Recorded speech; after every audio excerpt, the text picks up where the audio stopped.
sejahtera kepada saudara dan saudari sekalian.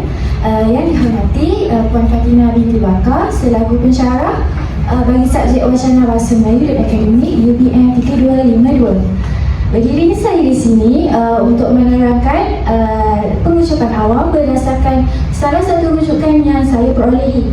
Sebelum itu, izinkan saya perkenalkan diri saya. Nama diberi Nurul Ain binti Abu Hassan. Nombor matrik D20221103960. Saya merupakan pelajar daripada Ijazah Sarjana Muda Pengajaran Malaysia dengan Pendidikan. Seterusnya. Okey, berikut merupakan jurnal yang saya lakukan semasa antara sumber yang saya perolehi, iaitu yang bertajuk Penguasaan Bahasa Inggeris dalam Kanak-kanak dengan G Alpha WordCard yang ditulis oleh dua penulis, iaitu Rozana Abdul Rahim dan Hamidah Abdul Hamid. Okay, jurnal ini diterbitkan pada tahun 2022. Seterusnya. Okay, dalam jurnal ini secara umumnya kita tahu dia menceritakan pasal bahasa Inggeris. Umum ketahui bahawa bahasa Inggeris merupakan satu keperluan untuk semua masyarakat ekoran daripada era globalisasi dan berlakunya perubahan revolusi industri 4.0. Jadi semua masyarakat perlu mengambil tahu berkaitan dengan bahasa Inggeris. Buktinya jelas di sini melalui perkeliling ikhtisas bilangan 9, dia memperuntukkan bahawa bahasa Inggeris merupakan bahasa penghantar ataupun bahasa instructor atau dikenali sebagai bahasa arahan dalam pengajaran dan pembelajaran. Dia ada sebelum tu juga perkeliling ikhtisas bilangan 9 ini mengatakan bahawa untuk kanak-kanak yang bersekolah tadika ataupun prasekolah yang menggunakan bahasa Melayu memperuntukkan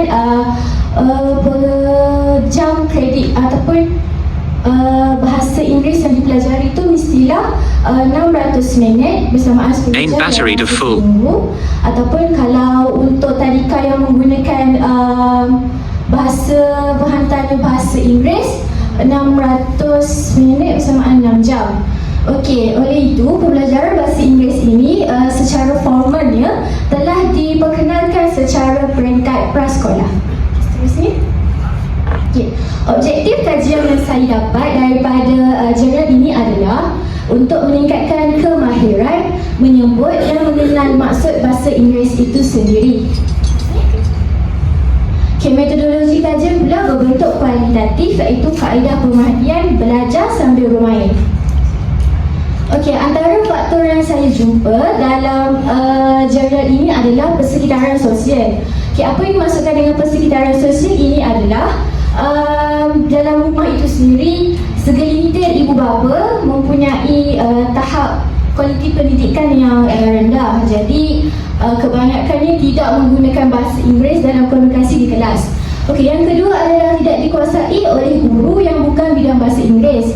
Ini juga secara umumnya diketahui oleh negara kita, kita kekurangan guru bahasa Inggeris. Jadi untuk menggantikan tempat kosong itu, kebanyakannya diisi oleh guru dalam bidang sains, matematik. Bukan dikatakan tidak boleh, tetapi ilmu yang disampaikan tu kurang kerana ada yang guru kalau bidang sains untuk mengajar bahasa Inggeris tu ada, tapi tidak sedalam ilmu yang dipelajari oleh guru bahasa Inggeris. Okay, seterusnya.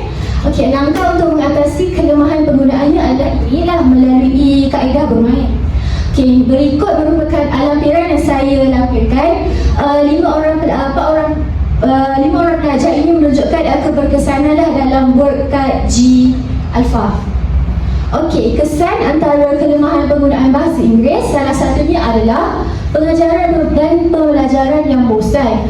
Kerana kita tahu kalau seorang pelajar itu tak mahir dalam bahasa Inggeris, jadi dia tidak akan faham, menyebabkan PDP akan jadi bosan, mengantuk dan sebagainya.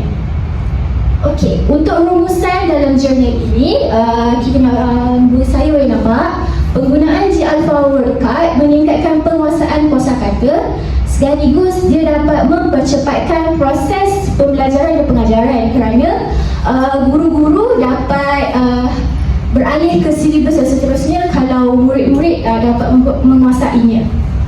Okey, sebelum saya menutup perbincangan ini, boleh saya dapatkan soalan daripada saudari dan saudara?